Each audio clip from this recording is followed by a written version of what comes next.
Dobro večer, poštovani gledalci emisije Post Faktum. Centralna izborna komisija Bosne i Hercegovine donijela je odluku o novom, drugačijem načinu popunjavanja Doma naroda. To praktično znači da je omogućeno relativno brzo sastavljanje savjeta ministara Bosne i Hercegovine, ali i da je smanjena mogućnost da Bošnjaci djelimično biraju hrvatske i srpske delegate u federaciji. Postoji i tumačenje iz političkog Sarajeva da je ova odluka zapravo uvod u još jednu veliku krizu i, kako kažu, dodatnu podjelu Bosne i Hercegovine. Ovo su pitanja za moje večerašnje goste. To su Dušanka Majkić, delegat u klubu Srpskog naroda, Doma naroda Skupštine Bosne i Hercegovine. Gospođo Majkić, dobro večer i dobrodošli. Dobro večer, pozdravljam vas i naše gledalce. Sa nama večeras i profesor ustavnog prava, gospodin Siniša Karan. Profesore, dobro večer i dobrodošli. Moje poštovanje vama i vašim gledalcima. Profesore Karan, kratko prije nego što posjetimo gledalce na sadržaj odluke, jesmo li trenutno bliži formiranju vlasti ili blokadi i još jednoj političkoj krizi, to ono što se danas nameće nakon ove odluke i početnih komentara? Pa dakle, neizvjesno i da sada procjenjujemo u tom pravcu, ali ćemo, vjerujem, nakon naših diskusija izvući određene zaključke. Dakle, svi oni koji ne žele da formiraju vlast, on će naći sigurno argumente u nekoj tačci zarez da to ne urade, a svi oni koji žele da se formira vlast na dobrobit naravno svih građana Bosne i Hercegovine će također naći razloga da se upravo tako nešto uradi, ali vidjet ćemo kako će se to u budućnosti događati. Gospođo Majkić, kako biste vi prokomentarisali ovo, je li zahvalno procjenjivati čemu smo bliži u ovom momentu? Pa treba to procjenjivati. Mi smo u veoma važnom momentu i uvijek je krivica prebacivana na Republiku Srpsku. Mi nemamo razloga sad da osjećamo bilo kakvu krivicu. Republika Srpska je završila sav posao koji se odnosi na nju. To znači konstituisala je Narodnu skupštinu koja veliko radi i do kraja godine ćemo imati usvojen i budžet i ekonomsku politiku. Narodna skupština je završila posredne izbore, a to znači izabrala je delegate u Domu naroda Parlamentarne skupštine Bosne i Hercegovine i u Vijeću naroda Republike Srpske, tako da je taj dio posla završen. Također smo konstituisali predstavnički dom Parlamentarne skupštine i sljedeća stvar koju je trebalo uraditi je da se predloži predsjedavajući savjeta ministara. Mislim da je danas bio posljednji rok za to, ali to nije urađeno. Zašto? I to ima veze s ovom temom. Tako je. Nikada do sada, u svim dosadašnjim sazivima, nije niko zadržavao formiranje savjeta ministara čekajući šta će biti sa Federalnim domom naroda ili uopšte federalnim institucijama. Ono što je sad važno, da svi članovi predsjedništva se slažu da predsjedavajući savjeta ministara dolazi iz reda srpskog naroda. Slažu se da je to gospodin Tegeltija, ali se ne slažu da to bude sad. Pitanje je šta se čeka. Ovo čekanje koje praktično diktiraju sve političke partije Bošnjaka u Sarajevu ide u tom pravcu da su sad smislili nove zavrzlame koje će onemogućiti formiranje savjeta ministara, jer oni traže, to je prvi put se dešava takva stvar, da traže da uz ime predsjedavajućeg dostavi se tačan spisak poslanika koji u predstavničkom domu koji će njega podržati. To je prvi put. To se nikada nije dešavalo, jer mnogi donesu odluku u momentu glasanja i to nema pravo niko da radi. I druga, još važnija stvar, da se dostavi struktura kompletnog savjeta ministara. To znači da vidimo ko će gdje biti, pa ćemo mi vidjeti da li to nama odgovara. Ima logike u ovome kad su u pitanju Bošnjaci, jer oni sad drže.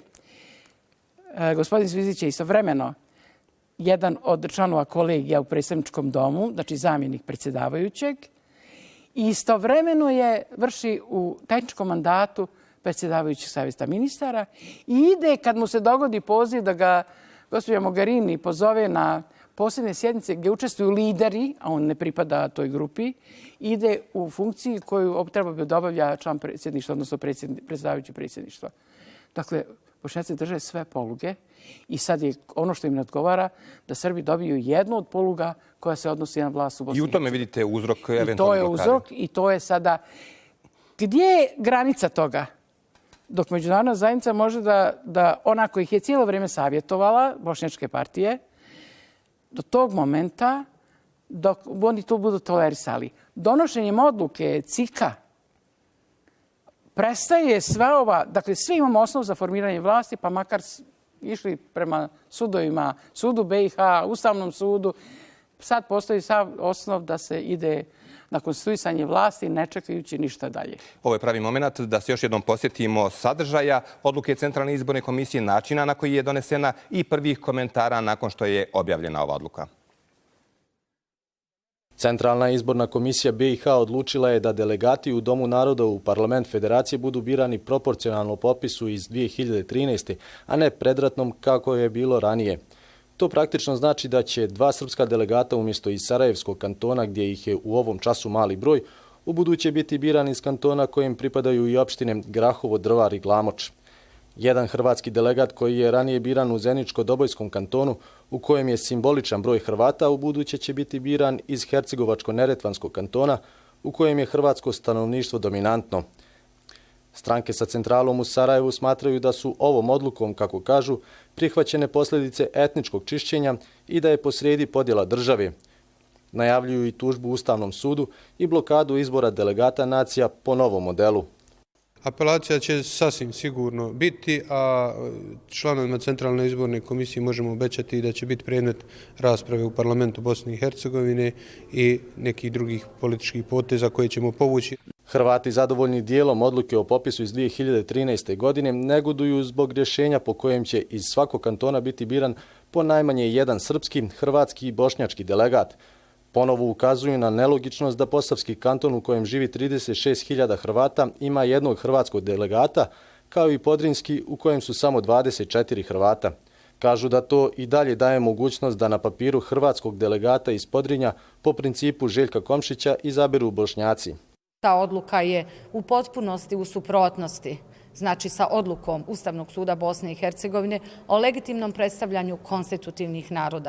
Centralna izborna komisija koja je ovu odluku donijela podrškom 5 i protivljenjem 2 svoja člana, izložena je kritici da je umjesto da tumači propise, sebi neustavno dodijelila ulogu organa koji piše nove zakonske odredbe. Oni umjesto tog smatranja on se ovlašteno donose zakone da mijenjaju ustav pa da to urede, a ne da nam kazuju kako mi to treba, nego to napišu u zakonu. Nakon ove odluke CIK-a HDZ će imati 2/3 većinu u klubu Hrvata Federacije, a u Domu naroda Parlamentarne skupštine BiH 4 od 5 mjesta garantovanih za ovu naciju. Ni novim kao ni prethodnim pravilnikom nije riješen problem Srba iz Federacije BiH. Ni u ovom času klub Srba nije popunjen brojem garantovanim ustavom. Novi način popunjavanja Doma naroda pozdravili su Evropska unija i Sjedinjene Američke Države.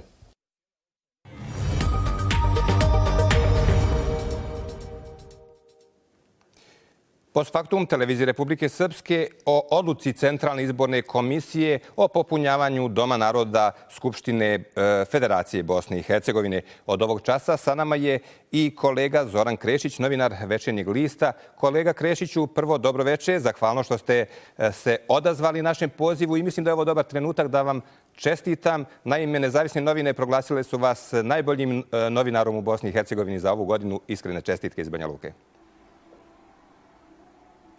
Hvala i vama i na pozivu, ali i na iskrenim čestitkama. Doista to doživljavamo kao veliko i značajno priznanje. Evo kolega Krešiću, kako iz Mostara gledate na odluku Centralne izborne komisije? Koje su zapravo najznačajnije tačke i kako bi trebalo da protumačimo ovu odluku CIK-a?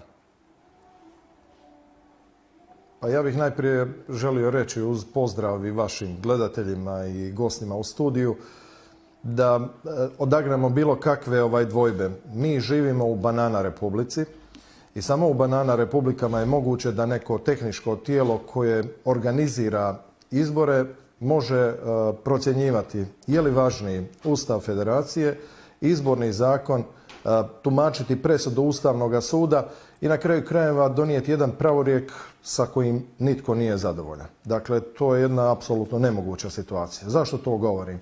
Pa prije svega, Središnje izborno povjerenstvo je jedno, ja bih rekao, tehničko tijelo. Iako u njemu sjedi 5 od 7, dakle, članova su pravnici, oni svejedno nisu niti ustavni suci, ali niti zakonodavci. Ustavni sud Bosne i Hercegovine je izbrisao odredbe po kojima se upravo treba izvršiti izbor izaslanika za Dom naroda. Središnje izborno povjerenstvo, kada je prije 4 godine donosilo naputak, a ono uvijek donosi naputak o posrednim izborima za Dom naroda, tada je se pozvalo na odredbe izbornog zakona koje je Ustavni sud izbrisao. Dakle, još nitko nije vidio odluku SIP-a, odnosno kako ona makar zvuči od početka do kraja, makar u službenome dijelu.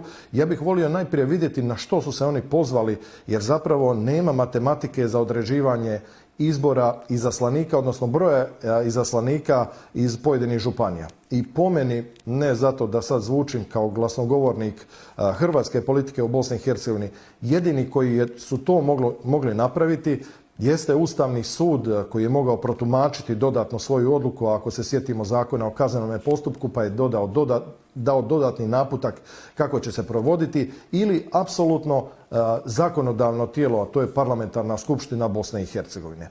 Mi ćemo sada imati situaciju, jučer je bila jedna komična situacija, pošto su se Razim i Anel, ponavljam, Razim i Anel svađali o tome koji je veći Hrvat i ko će bolje predstavljati Hrvate iz Unsko-Sanske županije. Dakle, to najbolje govori o smjehuriji ili, ja bih rekao, i zločestoj politici koja se prije svega vodi iz Sarajeva, a čiji je cilj prije svega izbaciti Hrvate iz vlasti u Federaciji Bosne i Hercegovine. Pritome se iz Goraždanske županije, odnosno Bosansko-Podrinjske, još jedan Edim kandidira za Hrvata. Dakle, ne želim zvučati kao šovinist. Neka se izjasni kako ko želi, ali ovdje je očigledno da je riječ o teškim zloporabama i pokušaju jedne teške manipulacije i makinacije i rekao bi čak i o kaznenome dijelu lažnog predstavljanja, samo s ciljem da se Federaciju Bosne i Hercegovine pretvori u bošnjački entitet, a to je moguće napraviti samo ako uspijete iščupati, ja bih rekao, 6. izaslanika, a to je 1/3 od 17 koliko je potrebno da se izabere predsjednik Federacije i vlada Federacije BiH iz reda Hrvata i da onda ravnate cijelom situacijom. Nakon toga možete ukinuti ovdje Elektroprivredu Herceg Bosne, Hrvatske pošte Mostar, Hrvate potpuno osiromašiti kao što su radili u 2 mandata, a da ne kažem da je to slučaj apsolutno i sa Željkom Komšićem, kojega mi ovdje u Mostaru nazivamo Sejdom Bajramovićem. Hvala vam za ovaj uvodni komentar. Profesore Karan, kako vi tumačite ovu odluku i šta bi trebalo laici da posebno analiziraju, posebno obrate pažnju, pogotovo gledalci koji su u Republici Srpskoj možda manje upućeni, pitaju, a zašto je ovo bitna tema za Republiku Srpsku? Upravo sad ste zadnjom rečenicom rekli zapravo i moj otklon, koji želim kratko reći. Moj otklon je tipično, prije svega, prizma ustavno-pravne prirode cijele ove odluke, cijele ove situacije koja se događa u kantonima, odnosno u svim kantonima Federacije Bosne i Hercegovine. Prije svega želim da kažem da je sve specifičnosti složenog u državnog uređenja Bosne i Hercegovine, a te specifičnosti izdvojit ćemo samo neke: multietničnost, multikulturalnost, multikonfesionalnost i tako dalje, su najvidljivije analizom zakonodavnih organa vlasti cijele Bosne i Hercegovine, pa tako i kantona. Oni nisu bili u ranijem periodu nešto prizma ni naše političke ni akademske javnosti, ali u posljednje vrijeme upravo ovim događajima i meni je iskreno da vam kažem i drago što se otvorilo ovo pitanje upravo na kantonalnom nivou, da vidimo svu složenost bosansko-hercegovačkog bića složene takve države. Ona se najbolje ogleda unutar Federacije upravo izborom Doma naroda parlamenta Federacije, dakle sa klubovima po 17 pripadnika konstitutivnih naroda, Bošnjaka, Srba i Hrvata i naravno ostalih. Ovdje naglašavam riječ konstitutivni, jer ona je ključna uloga u svemu ove, a ne predstavnika nekog naroda, nego predstavnika konstitutivnog naroda. Konstitucija u sebi i konstitutivnost podrazumijeva mnogo više nego pripadnik naroda i obični njegov predstavnik. On u njemu sadrži vjeru tog naroda da on predstavlja njegove interese. Na kraju krajeva, domovi naroda, kao što je Vijeće naroda u Republici Srpskoj, su nastali i njihova uloga je primarno i dominantna ustavnim promjenama iz 2002. godine, odlukom o konstitutivnosti naroda, kada se mijenja cijela ustavna slika prije svega entiteta i u tu moramo da pomenemo njihovu ključnu ulogu, to je zaštita vitalnog nacionalnog interesa entiteta. Dakle, odnos kantona prema Federaciji Bosne i Hercegovine, odnosno kantonalne skupštine prema izgradnji Doma naroda, je potpuno isti kao i entiteta prema parlamentarnoj skupštini Bosne i Hercegovine i Domu naroda tamo. mi smo to zaboravili, a mi smo se bavili time svih proteklih godina. O čemu se tu zapravo radi? A ja ću samo podsjetiti da je ovo sad pitanje aktuelno, a bilo je pitanje aktuelno upravo izbora člana predsjedništva hrvatskog i bošnjačkog iz Federacije Bosne i Hercegovine i pitanje grada Mostara. Ta 3 pitanja su bila ključna i imale su istu osnovu. Popis 2013. i ostvarivanje punog legitimiteta predstavnika. Dakle, to je ključni okvir. Zašto je ovo jako bitno? Izgradnjom Doma Federacije na ovakav način, dakle popisom 2013. godine ili 2011. godine, vi direktno utičete prije svega na ključnu stvar, na legalitet predstavnika jednog i drugog i trećeg konstitutivnog naroda s jedne strane.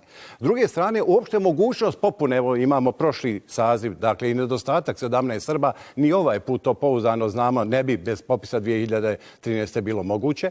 A onda indirektno, taj isti Dom naroda, dakle po ustavnoj proceduri Bosne i Hercegovine, bira odgovarajuće delegate u Dom naroda Parlamentarne skupštine Bosne i Hercegovine, 5 Bošnjaka i 5 Hrvata, Narodna skupština, to znamo, bira 5 Srba, koji su jedno od najjačih tijela sa aspekta apsolutnog veta i to zaštite vitalnog nacionalnog interesa je Dom naroda Parlamentarne skupštine Bosne i Hercegovine. A njihove odluke, učešće u zakonodavnom postupku, direktno utiču i na Republiku Srpsku. Prema tome, djelimično su u pravu svi oni koji su rekli, ako se sjećate na početku, ajde pustimo tamo neka, to je federacija, neka riješe Bošnjaci i Hrvati to pitanje. Međutim, u isto vrijeme i nisu u pravu, jer indirektno će se to odraziti na ukupnost i Republike Srpske i odnosa prema Republici Srpskoj. Na kraju krajeva, krenut ću još i samo ću apostrofirati sada bitne elemente ove postavke i ovog što se događa u Federaciji Bosne i Hercegovine. Prije svega pitanje popisa 1991. godine. Kada biste sada primijenili popis 1991. godine, da Centralna izborna komisija nije donijela takvu odluku, vi sada ne biste imali 17 predstavnika srpskog naroda s jedne strane, s druge strane ono što je ključno.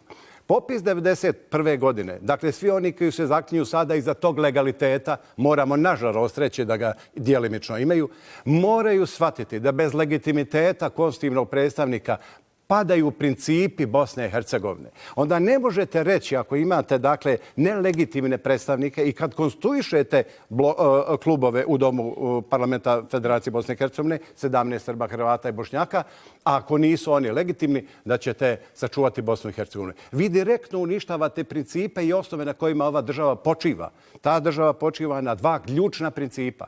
Dakle, to su princip ravnopravnosti entiteta i 3 konstitutivna naroda, građana i ostalih s jedne strane, i izgradnju svih institucija i državne vlasti na svim, pa i kantonalnom nivou na tim principima, koji moraju da održavaju tu strukturu, dakle sa aspekta sastava tih državnih tijela i paritet kao način donošenja odluke. Profesore, kad govorite o legitimitetu, to ste jasno rekli zašto je bitno razgraničiti legalitet i legitimitet, koliko je opravdan prigovor Hrvata da recimo u Podrinjskom kantonu gdje živi ukupno 24 Hrvata, da isto daju hrvatskih delegata kao i Posavina u kojoj je nešto manje od 40.000. Je li to pravično, je li to po pravu? Rekli smo popis 2013. Recimo u Posavskom kantonu imate 8.252 Bošnjaka, 33.600 Hrvata, 831 Srbin. Da li je legitimno da Hrvati izaberu Bošnjaka i da li mogu da izaberu? Mogu.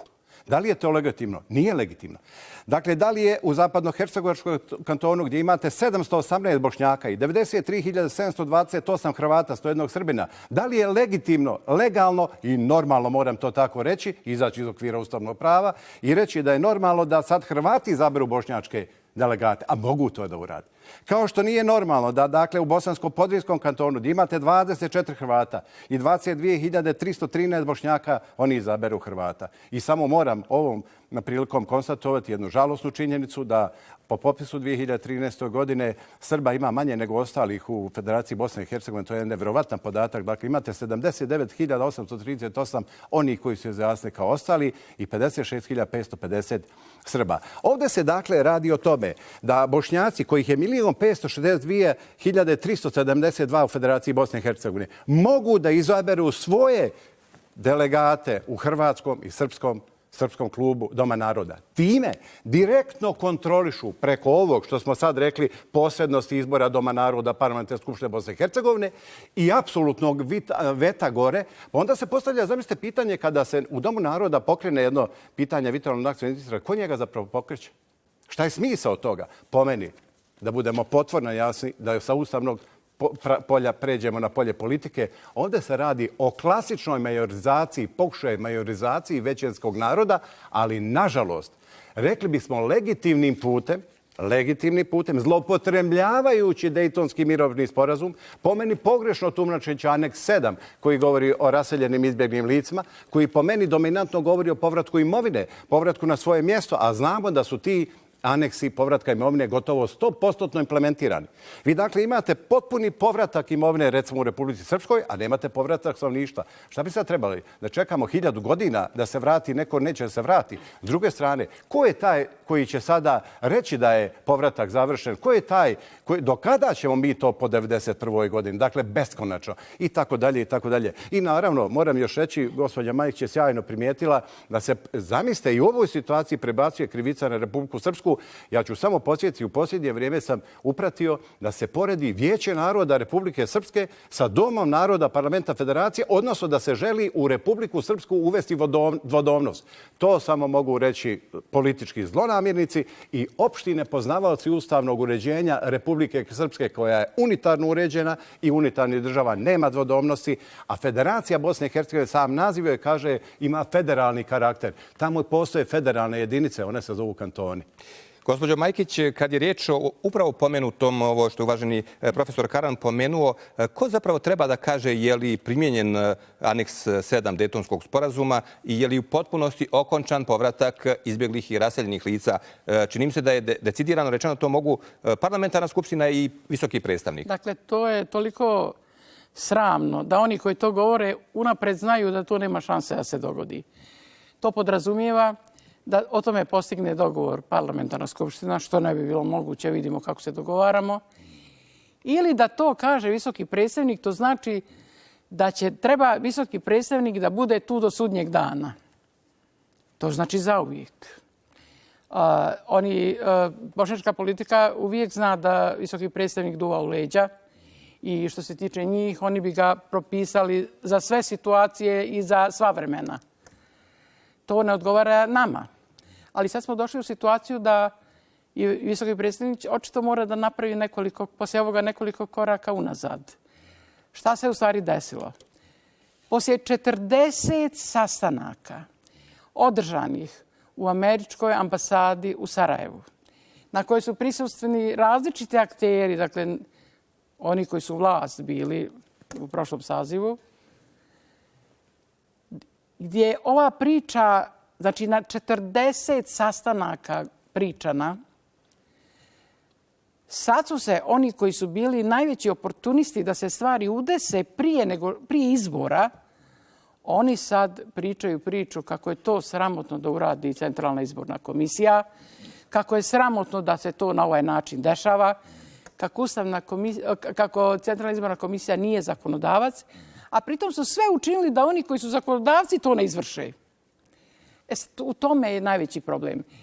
Dakle, bošnjačke političke partije u predizbore i u godinu prije izbora apsolutno bili nespremni da se to pitanje uredi. Oni su očekivali da će to presjeći visoki predstavnik svakako u njihovu korist. Dakle, vidjeli smo šta to znači. Je li u toliko iznenađenje što su Evropska unija i Sjedinjene Američke Države zapravo podržali ovu odluku? Tako je. To je zaista iznenađenje. To je iznenađenje strašno za koje su nisu vjerojatno očekivali. I u skladu s tim će morati stepen njihovog nezadovoljstva da se smanji. Drugo, šta znači, pošto nema zakona? Nema zakona. U koliziji su onaj dio koji je usvojen, odnosno Ustav i izborni zakon. Šta znači to za dalje? Mi smo u strašnoj opasnosti da neće doći do konstituisanja vlasti, a to niko ne može da predvidi šta se može dogoditi. Bosna i Hercegovina leti prema anarhiji i haosu. Neće moći, prestaće privremeno finansiranje s martom. Neće biti usvojeni budžeti. neće moći da se namiruju obaveze onih koji su korisnici budžeta. Ko sebi smije da dozvoli takvu stvar? Dakle, zadatak je te iste međunarodne zajednice kojih je vodila ruku do sada da nešto učini.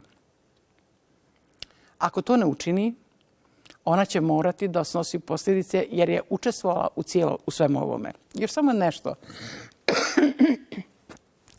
Pitanje na koje mi u Republici Srpskoj insistiramo, poštujemo izborni zakon i ono što piše u izbornom zakonu.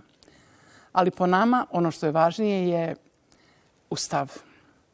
Ustav Republike Srpske je važniji od bilo kakvog zakona. Sad da vam kažem koliko je Republika Srpska u tom korektna. Ima jedan savršen primjer.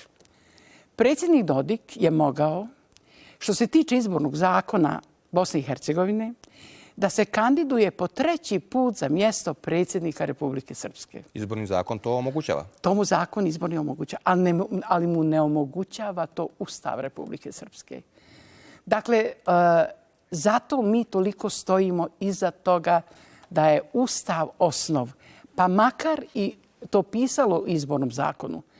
Zadatak je onih koji su u zakonodavnoj vlasti da poslije ovoga što je uradila Centralna izborna komisija, dala je mogućnost da se konstituišu domovi i da odmah nakon toga zakonodavac sjedne i donese zakone, da nema više opstrukcije, jer nije postojao način da će Bošnjaci su bili sigurni da će visoki predstavnik nametnuti i onda nikad nema potrebe, oni ni za što nema potrebe da se dogovaraju jer uvijek znaju da neko od stranaca stoji iza njih. Nadam se da tako više neće biti. Hvala vam. Evo, pogledat ćemo reklame. Nakon toga nastavljamo analizu odluke koja bi mogla prilično da utiče na političke i međunacionalne odnose u Bosni i Hercegovini.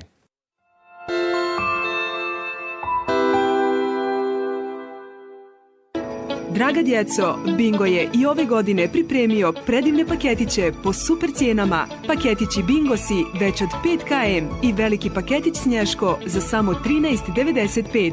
Sretne praznike, želi vam vaš Bingo. Ona te iznenadi svojom jednostavnošću. Ona te dodirne ukusom mora. Ona ti ispuni dan svježinom i čini da se osjećaš dobro. Ona to ima. Prima od sada i sa Heldom. Za sve ove godine vidjela sam mnogo. Pred mojim očima odvijao se život. Obećavam, i u buduće ću biti dio vaših priča. Gorčih ili slađih. Kako vam drago. I miris i okus. Grand kafa. Mama, gledaj ko nam je došao pomoć. Imamo ideje za vaš ručak. Hvala, ali već imam sve što mi treba. Brzo i fino vrhnje za kuhanje uz vašu pomoć svako jelo pretvara u remek jelo. Jako je fina. Tjestenina s piletinom i gljivama. I brzo i fino vrhnje za kuhanje. I hvala na pomoći. Drago mi da sam pomogao. Dukat brzo i fino. Vaš kreativac u kuhinji.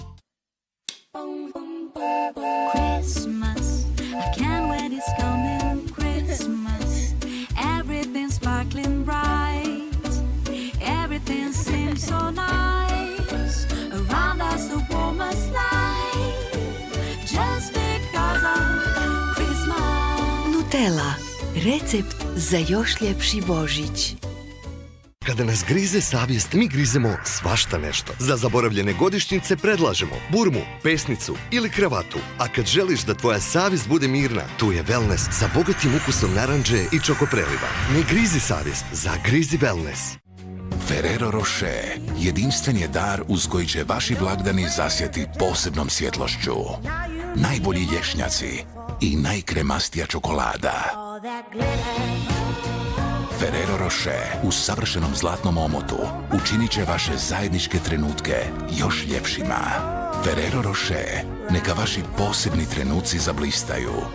I ovih blagdana Ferrero Collection zadovoljit će svačiji ukus. Moje ime je Šerihje Koli. Svi me znaju, a niko me ne voli. Na moju žalost, a vašu radost, moj boravak u vašem mjehuru postaje mjehur od sapunice. Dema Nuro, inspekcija protiv urinarnih infekcija, spriječava svako vezivanje za mokraćni mjehur. Osjećam kako nestajem sa prvim urinom. Za savršen užitak potrebni su vrijeme, harmonija i posvećenost. Nakon 200 sunčanih dana, kokos s pacifičkih otoka i bijeli kalifornijski bademi spremni su da stvore savršen užitak Rafaelo. Rafaelo vam želi bijeli Božić. 55 godina smo ponosni na viziju naših osnivača. 55 godina smo ponosni na jedan od najljepših i najvećih vinograda u Evropi. 55 godina smo ponosni na drevne, autohtone crnogorske sorte. 55 godina smo ponosni na naše potrošače i prijatelje. 13. jul, Plantaže. 55 zlatnih godina. Veži pojas i spremi se za vožnju godine. Izaberi bilo koji Huawei model telefona iz MTEL Postpaid ponude i učestvuj u velikoj nagradnoj igri. Odvezi u novu godinu novi Opel Crossland X. Osvoji fantastično nagradno putovanje za dvoje ili jedan od 10 vrhunskih Huawei Mate 20 Lite telefona. MTEL. Imate prijatelje. Za toplinu vašeg prazničnog doma Deka 22,95, tople papuče 17,45, Tonjana servis za jelo 84,95, a za novogodišnje putovanje odabrani koferi minus 25%. Dobro svima, Mercator.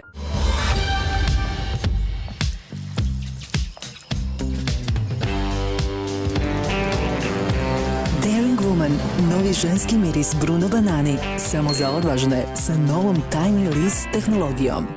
U 2019. godini vam želimo da i oni naizgled obični trenuci postanu vrijedne uspomene i da na jednom mjestu imate sve što vam je drago. Sve što volite na jednom mjestu. Najbrži optički internet, vrhunski uređaj i najveći izbor kanala.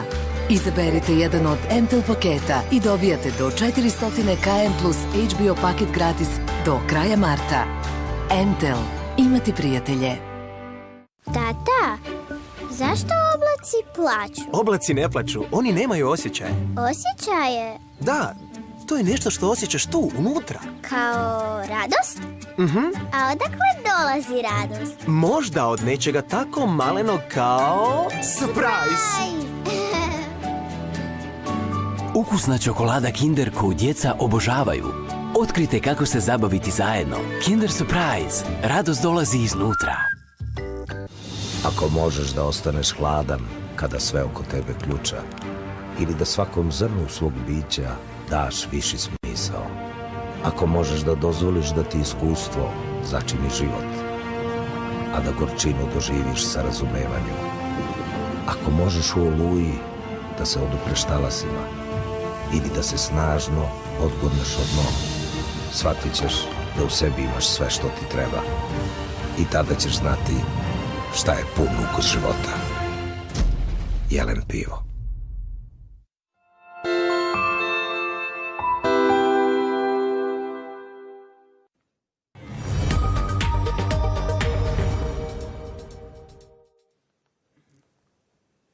I u nastavku emisije Post Factum analiziramo odluku Centralne izborne komisije. Kolega Krešiću, kako komentarišete zapravo analize iz političkog Sarajeva da to što će vlast biti formirana shodno trenutnom stanju i rasporedu Srba, Hrvata, Bošnjaka i ostalih u Bosni i Hercegovini, a ne predratnom mjestu življenja, zapravo, kako oni kažu, čini legalizaciju etničkog čišćenja, duboku podjelu države, čak i izdaju Bosne i Hercegovine, i tu smo formulaciju čuli iz Sarajeva. Pa ja bih rekao da je sve suprotno. Zapravo popis 2013. godine pokazuje, ako ćemo gledati postotke i dakle broj ljudi, pokazuje činjenicu da je Bošnjaka više po postotku nego što ih je bilo 1991. godine, da je manje Srba, da je manje puno Hrvata i da su sredine iz koje su Hrvati pa i Srbi prognani su dakle puno više. Naročito se to odnosi primjerice na Sarajevo i meni je posve razumljivo zašto politička mantra, odnosno haranga cijela iz Sarajeva dolazi oko te cijele priče. Zapravo treba se prikriti činjenica da se više u Sarajevu ne bira 5 Srba, nego se biraju 3 Srba. Ali kad se vratimo na popis 1991. ja sam čuo jednu dobru, hajmo reći, ozbiljna emisija, ozbiljna je tema, ali možda može pomoći rasvjetljivanje ove cijele priče. Jednu anegdotu ili zgodnu priču.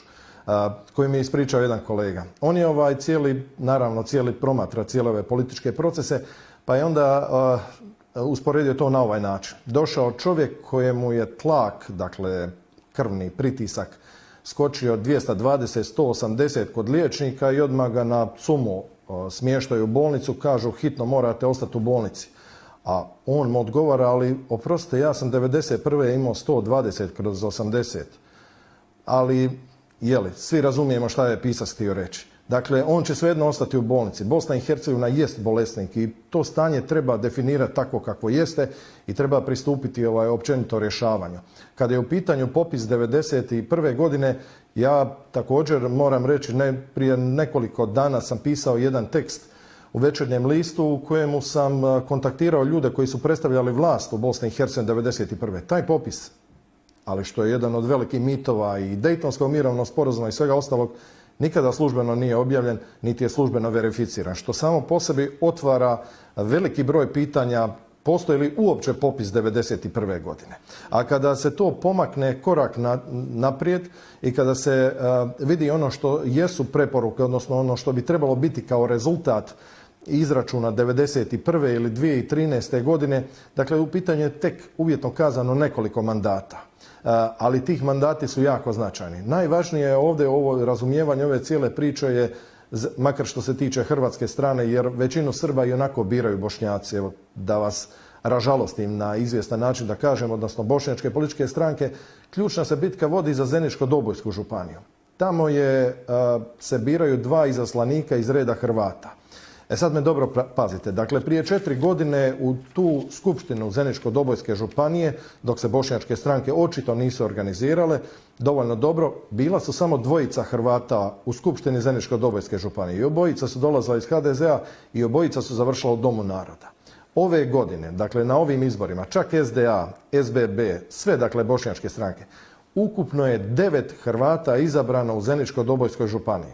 Znači, nevjerojatno, 4,5 puta. Ali je matematika vrlo jednostavna. Iz Unsko-Sanske županije je Hrvat kojega biraju Bošnjaci. Iz Tuzlanske županije je Hrvat kojega biraju Bošnjaci. Iz Sarajevske županije također, Bosansko-Podrinjske, i s obzirom da se iz Zeničko-Dobojske biraju 2 Hrvata, jasno je da se tamo pokušalo napraviti formula 1/3 od 17. To je dakle dovoljno u hrvatskome klubu da se sa tim nelegitimnim, ja bih rekao halal Hrvatima, izabere vlast u Federaciji Bosne i Hercegovine. To je zapravo tragedija Bosne i Hercegovine. Ono što je govorio profesor, apsolutno potpisujem. Dakle, to je jedna kratka, ja bih rekao i gotovo kratka siže cijelog ustavno-pravnog poretka i svih stvari koje je jako bitno znati za Bosnu i Hercegovinu. Ako se ne budu poštivali, dakle, konstitutivnost naroda, jednakopravnost i legitimitet, ova država nema nikakvu budućnost. To je svima jasno.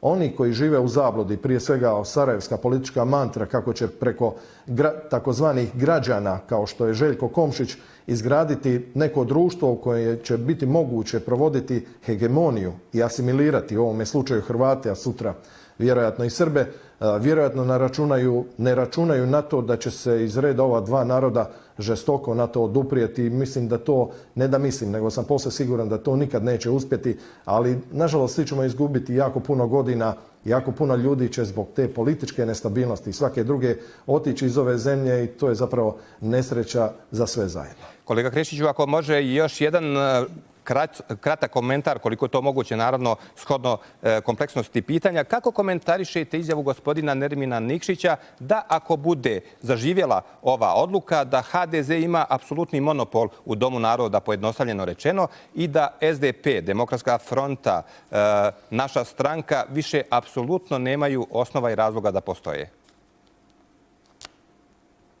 Pa ja bih samo želio reći jedno, odnosno objasniti cijelu, dakle, tu matricu priče o građanskim i socijaldemokratskim strankama, kako jako puno čitam i to je u prirodi posla. I prigodom čitanja jedne od depeša koje je napisao Wikileaks, koje je pisao američki diplomata Charles English u sjedište u Washington, on je naveo vrlo precizno, ću citirati, dakle, portretirajući tadašnji SDP na čelu sa Zlatkom Lagumdžijom, rekao je kako je to bošnjačka stranka sa višenacionalnim vodstvom. A ne treba nitko, dakle, apsolutno obrazlagati da su u pitanju bošnjačke stranke. I dakle, to je i pticama na granama jasno. I jasno je, dakle, apsolutno projekt kojega grade zajedno i sa strankama koje se nominalno čak i ne nazivaju nacionalne. Zašto bi i stranka Demokratske akcije, nema ništa nacionalnoga u sebi, bila isključivo bošnjačka. Dakle, njihov projekt je apsolutno identičan. Njihova rezultantna je identična.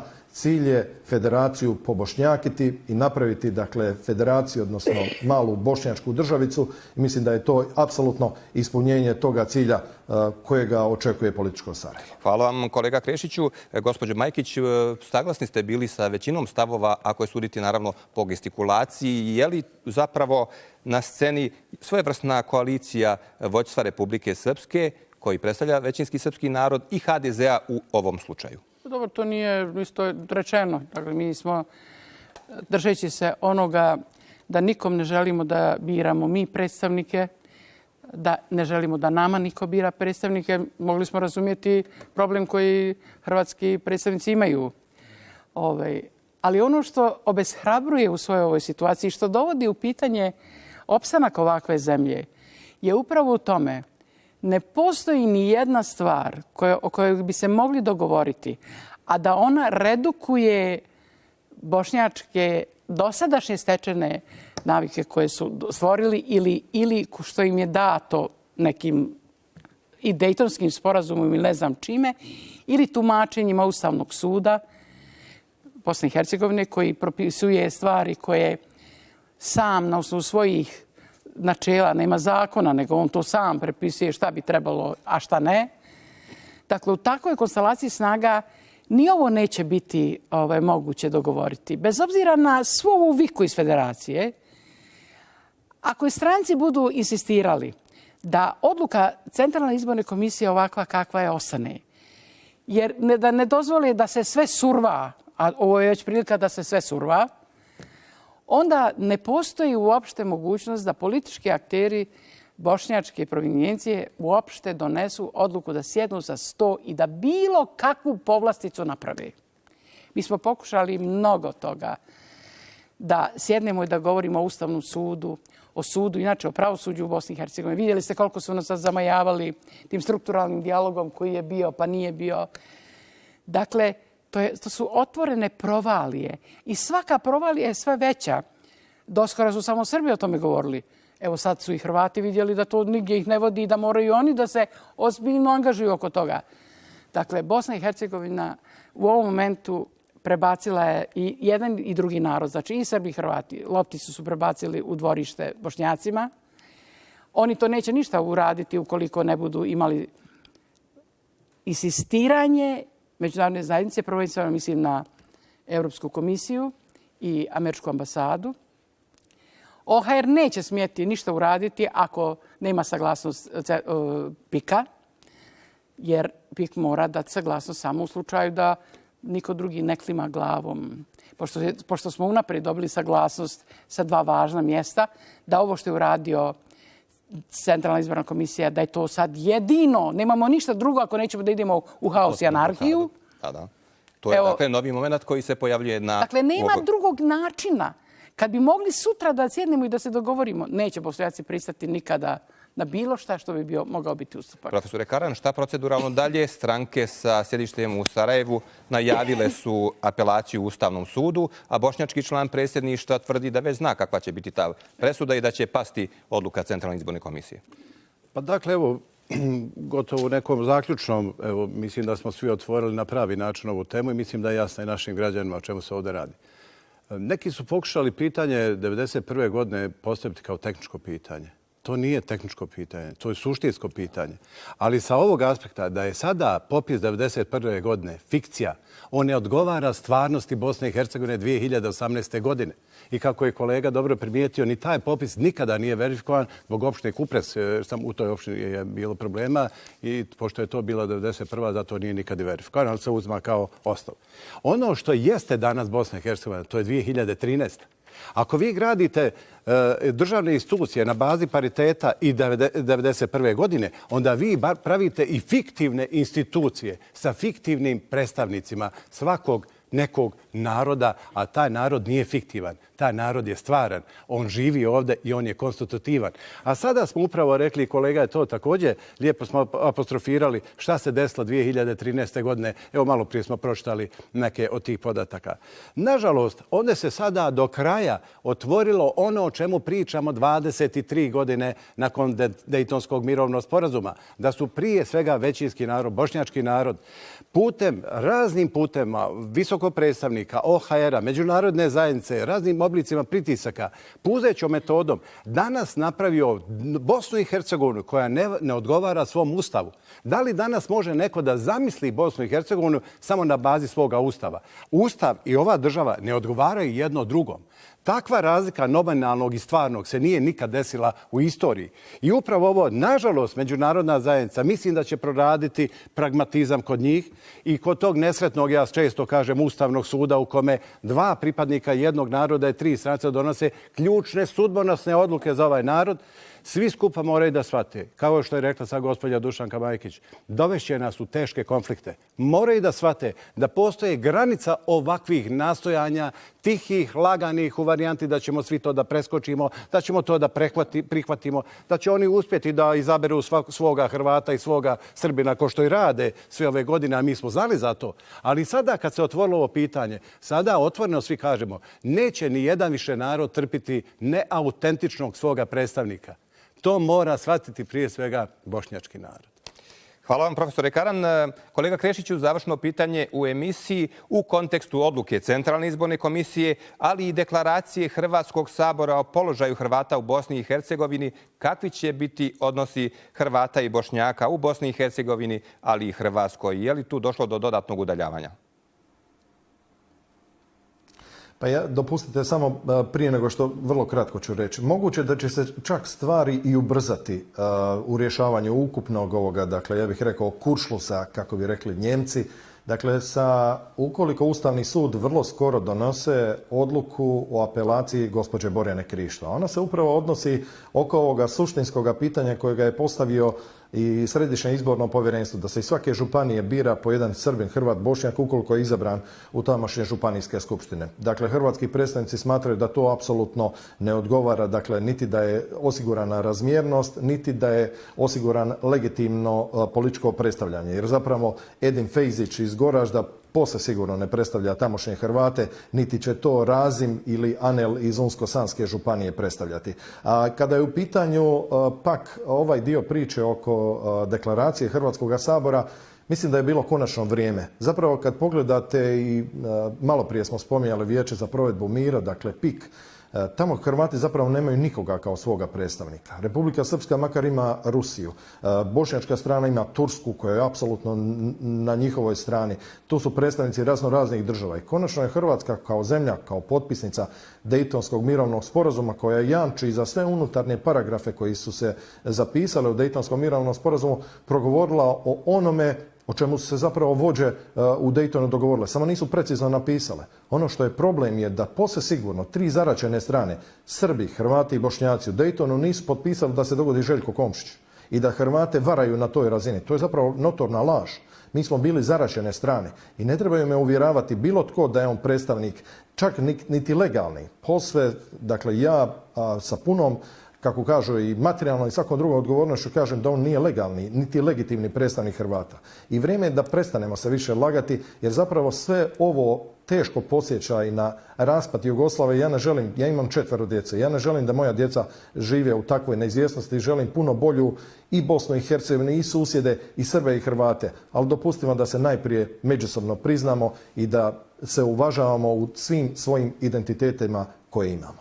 Kolega Krešiću, hvala vam što ste bili gost naše emisije i zahvalnosti našoj tehničkoj ekipi koja je omogućila da nam se javite iz Mostara. Hvala i vama na pozivu. Zahvaljujem još jednom. U završnom dijelu emisije, evo šta bi trebalo da poručimo gledaocima, to jeste nepopularno pitanje, ali da sažmijemo ipak, poprilično kompleksna je ova tema, pa da vidimo šta bi trebalo da zapamtimo i u buduće analiziramo iz ove odluke. Ja mislim, s obzirom da gotovo svakodnevno predstavnik, gospodin Vigemark, znači predstavnik Europske komisije, izlazi u javnost i kaže počnite da radite, počnite da konstituišete domove i završite konstituisanje vlasti da biste mogli da počnete da radite na zahtjevnim poslovima koji vas čekaju. Ja vjerujem, bez obzira da li će biti podnesene, evo već vidim da su tužilaštvu podnesene i SIPI, da je Demokratska fronta podnijela protiv Centralne izborne komisije i sva ova halabuka koja se digla oko toga, mislim da će se to polako spuštati i da će početi da se radi ono što je osnovni zadatak, a to da se završi konstituisanje vlasti i da Bosna i Hercegovina počne da radi poslove koji čekaju. Zahvaljujem. Profesore Karan, uz isto pitanje za vas, ne bi, čini mi se, bila kompletna emisija ako vam ne postavim pitanje, postoji li realna opasnost da u nekom periodu Centralna izborna komisija na tapet stavi i Ustav Republike Srpske i da tu budemo u opasnosti u ovom kontekstu? Ma ne, upravo gospođa Majkić je naglasila i to nekoliko puta važnost. Ustavni akt je najveći akt. Ne postoji akt veći od Ustava. Ako postoji, onda ovo nije Ustav, nego je taj akt Ustav. Znači, onda bi bila Ustavna komisija ili neka njena pravila Ustava, naš bi Ustav bio neka pravila.